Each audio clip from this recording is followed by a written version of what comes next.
What is up, everybody?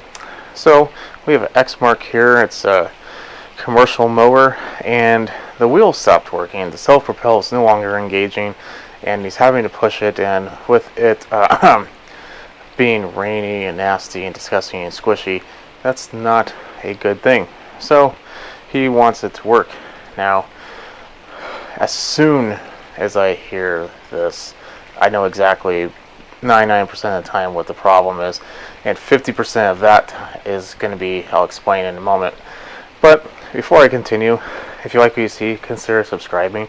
I post a couple times a week to a wide range of machines. Hopefully eventually I'll get to yours. So if you like watching small engine repair or just want to hang out, I invite you to subscribe. Now that's out of the way, the very first thing that you want to do is tip it over. Now when you tip it over, it's important to note the engine is more on this end, so you would think that you would want to tip it over like so. That's wrong. If you do that, you're ruining the air filter. Don't do that. Don't ruin your air filter. So what do? You tip it over on the other side, and then you look, and this is what I found. Completely snapped. Now, remember how I told you the 50% of the time? I know the reason why. Well, it's because this is the wrong belt. You can get away with using this belt. This belt is not really meant for that. There is a secondary belt that comes off the crank and goes to basically makes the blades work, and that belt is like this. I'll show you what the difference is, but that's going in the trash. So what do? Well, we ordered a new belt. I just so happen to have that belt already here. This is the belt. I know it says Toro, but that's the part number 116716. That actually, see a difference? That's the type of belt that you need to get. So we have, I don't know where I bought this, but apparently Bill's place. I did buy it, so now it's not anyone's sending me anything. That's the part number. In addition to that one I do believe, at least I'm told, is an OEM belt, but they also have a Sten's belt. It's okay. It looks the same. It's okay quality. It's made in India. I suppose that could be worse, but it's 266227. So I'm going to use the Toro. Oh, in fact, if you look at it, it even tells you the number right there. Isn't that convenient? I'm going to be using the Toro belt. So the first thing I'm going to do is I'm going to tip it over. I usually put something on the other end to support it so it doesn't go completely over, because like I said, the engine's a little odd on this machine. So I'm going to go ahead and get that taken care of. And it is done. So I'm going to go over two ways of doing that drive belt. One is you can put the belt around the pulley and then bend the actual drive, or move the drive and put the belt on the drive. That part, in my opinion, is a whole lot harder. Second idea, probably in my opinion easier, is put the belt not on the pulley but on the shaft on the pulley.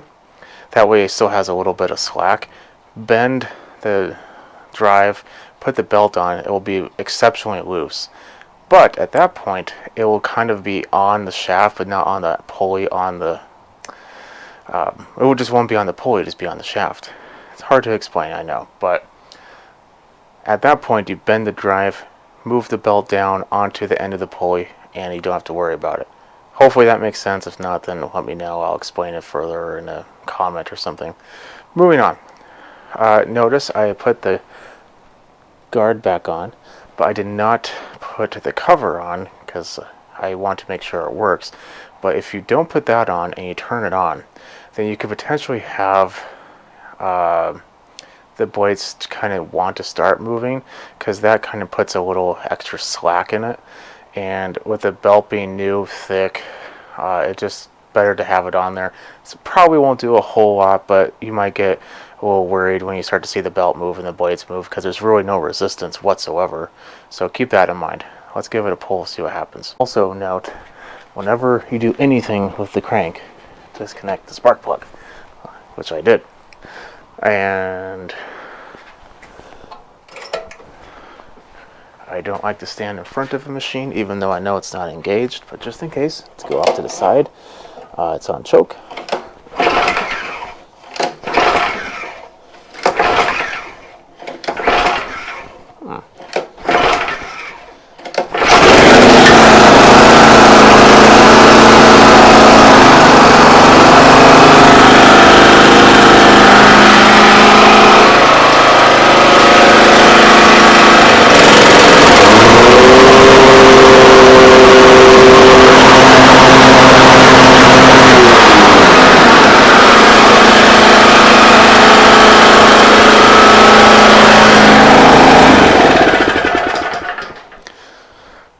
Perfect.